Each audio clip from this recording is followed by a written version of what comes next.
It's Wednesday in Tryon, North Carolina, and I'm letting you look out the window that I look out as I'm sitting here at my desk doing these devotions. I hope at the very bottom left-hand side you can see the pretty blue lake and the trees, which have not, of course, started turning yet, but we know it's only a month or two away, and how beautiful it is out there. What a fantastic view God has allowed me to have. That's to my left, and I'm going to swing the camera around to Lois's desk and to the view that I have straight over towards Lois. I can look at her while she's studying, and she has a view out the windows and the doors here at the lake, and I can see the woods here through her windows at her desk as she sits and does her devotion. So that's where we are. So if I make you dizzy here, I try to bring this back.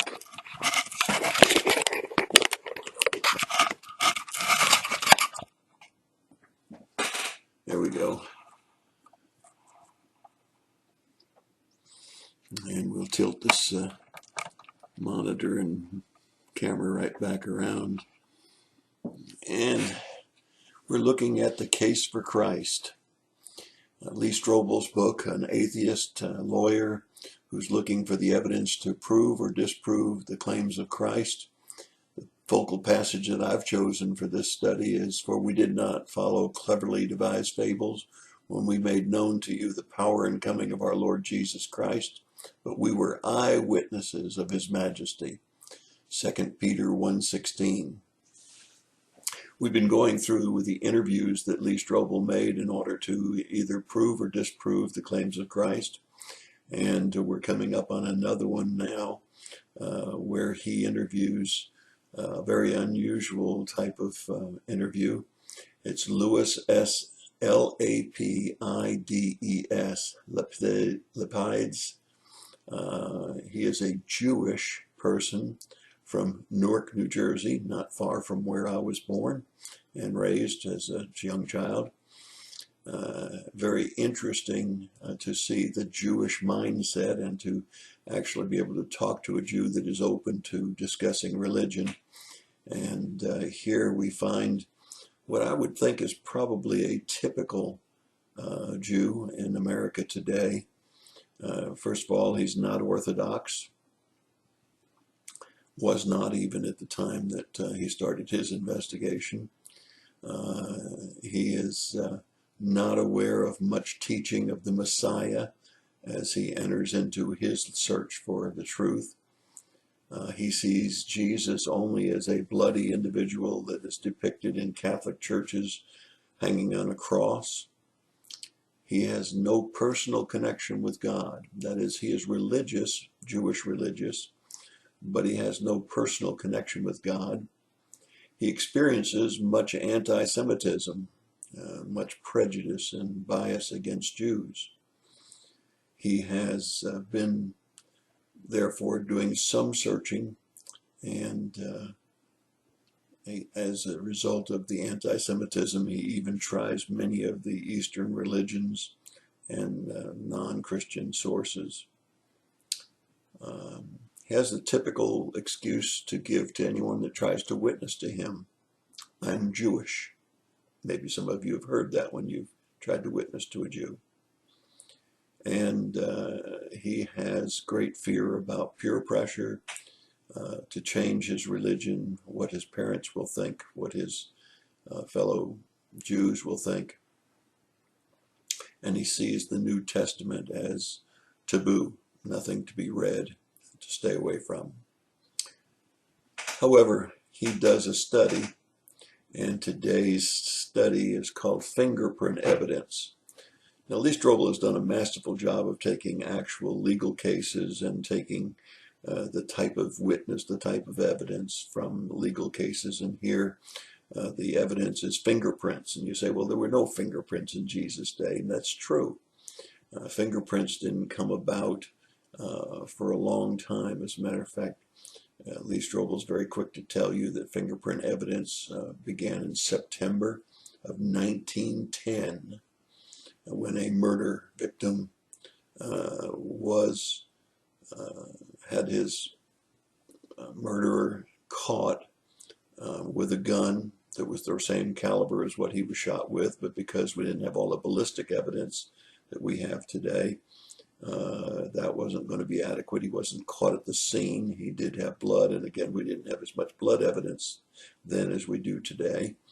And so what happened was the man that was murdered had just recently that day painted a windowsill where the murderer entered his house.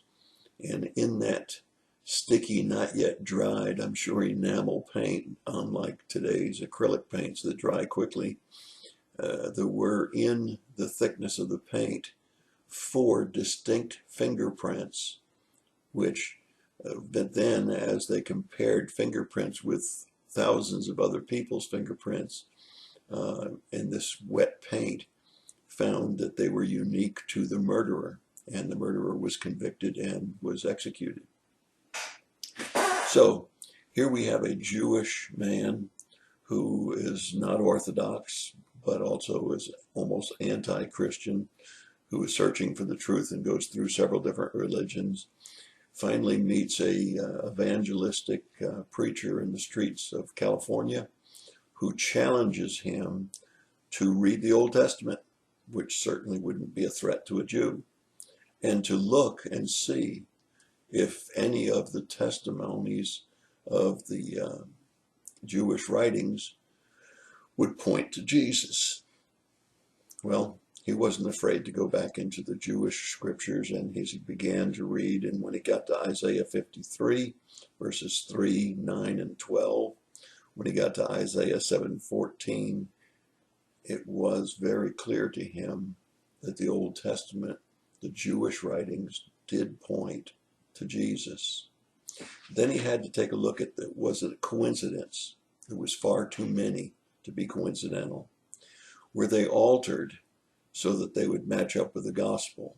No, there were no alterations. When he compared with his own Jewish writings that were provided by the synagogue, they were completely consistent with what was found in the Christian Bible. How about intentional fulfillment? Well, yes, Jesus could have intentionally fulfilled many of the writings that he found, but there were so many that he could not have controlled, including the place of his birth. And then there's the context, where the Old Testament scriptures taken out of context just to fulfill the writings of the Gospels and the New Testament.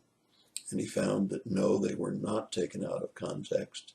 They were exactly as represented. Needless to say, his curiosity got the best of him, and he didn't have to go very far in turning open the New Testament to find that Matthew started out by talking about the lineage of Jesus. And he was amazed to find the names of those that he respected in the Jewish faith of Abraham, Isaac, and Jacob.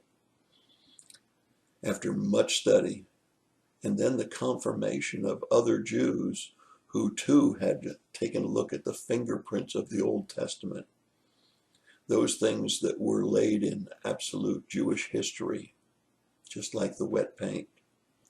He read the teachings of Stan Telchin, who wrote the book Betrayed, who I had the privilege of having at my church in Florida on several occasions and having had several meals with Stan, now gone to be with the Lord.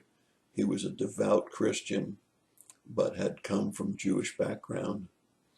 Jack Sternberg, who was challenging the rabbis to disprove Jesus and came to a saving faith in Jesus Christ. Peter Greenspan, who studied and looked carefully at the Torah and also at the Talmud and came to the conclusion that Jesus really was the awaited Messiah. Those are just some famous Jews who have studied and seen the fingerprints in the Old Testament and have come to a saving knowledge of Jesus Christ. Yes, there's too many fingerprints in the Old Testament to deny Jesus Christ. And so there's your fingerprint evidence, your thought for the day. God bless you and have a great day.